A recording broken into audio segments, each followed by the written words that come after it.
So I deleted my Facebook dating profile after a year. Not because I gave up on love, but because I realized I was outsourcing my intuition to a swipe algorithm designed to keep me emotionally overstimulated and mentally drained. Y'all, the math wasn't mathing, geographic location out of sync, the men wanting to have fun, the algorithm just a damn hot mess. Facebook sent people well out of the preferences that I selected. Let's not talk about the long list of YNs that were sent my way who was still trying to figure out what it is they were looking for. I find dating in 2025 is like networking for the emotionally unavailable. Like, for example, everyone's talking, right? But nobody's choosing. Folks say that they're doing their inner child work and that they're ready to date, but then they're still ghosting or giving inconsistent communication, mixed signals, or they still have commitment issues. You don't need more healing, you need higher standards and better boundaries. And when I say you, I also mean me.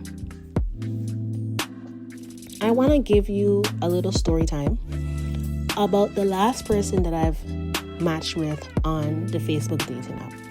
Let's call him Malachi. Malachi is 38 years old. He's a nurse. He had 0 goals in life. He lived off of vibes and being outside more than responsibility.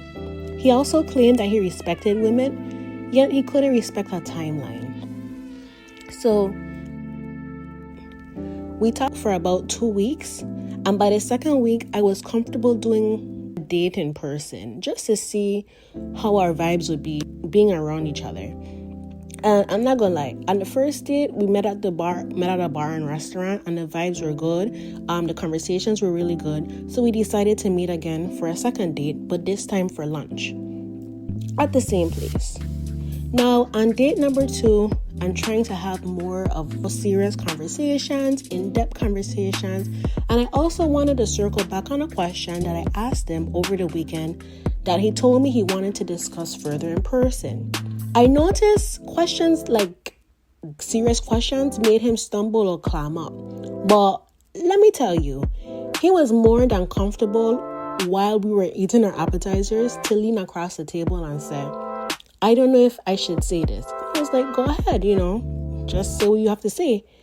He said, I want to eat you. And I was like, sir, you don't have your own place. You can't outline 5 simple goals. You suggested a hotel before you learned my middle name, and you want to consume me? Short-term goals, long-term goals that I asked you about, you said, let's talk on Wednesday. By Wednesday, you still was planless, but fully prepared to barter intimacy for a room key. I barely knew the guy, but he wanted me to feel comfortable with having his face between my legs. For the rest of the lunch, he said he didn't quite understand why not. Yeah, I'm not one to keep explaining myself. So needless to say, he was obviously not aligned with me, so I blocked and deleted his ass. Now, after that whole interaction with that guy, I had to really sit and think about it. I reflected on all the people that I've ever matched with, ever dated, ever talked to, and then it clicked to me. I was dating with intentions. However, I wasn't dating to connect. I was dating to feel chosen. Even if the choosers lack capacity for something beyond quick hookup, or even having an additional person on their roster to talk to when they get bored. Now, Facebook dating wasn't necessarily the problem. My pattern was. I mistake chemistry for compatibility, and I also mistaked attention for intentions.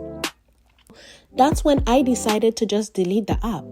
I'm not anti-dating, I'm just pro-energy conservation. Like, now I prefer meeting people in person. I mean, that's going to be hard since I'd be inside, but still, that's something I would prefer to do.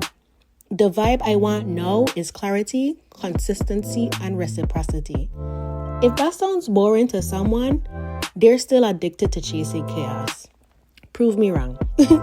Now, with that being said, I want you to consider asking yourself these 3 questions. Think about it throughout the day or journal it. Number 1, what are you calling connections that really are just familiar wounds? Number 2, what's the difference between chemistry and connection? And number 3, does the love you say you want match the love you keep tolerating? Sit with those questions. Don't bypass the answers. If this has struck a nerve or dragged you very lovingly, that's good. Share it with a friend who is still confusing spiritual language with emotional avoidance. In another episode, we would unpack why privacy isn't a problem, but intimacy is. But until then, stay sacred, and for the love of your nervous system, properly identify if your situation with your person of interest has chemistry or if it's just a connection. But you have to know the true difference between the two. We'll talk later. Peace.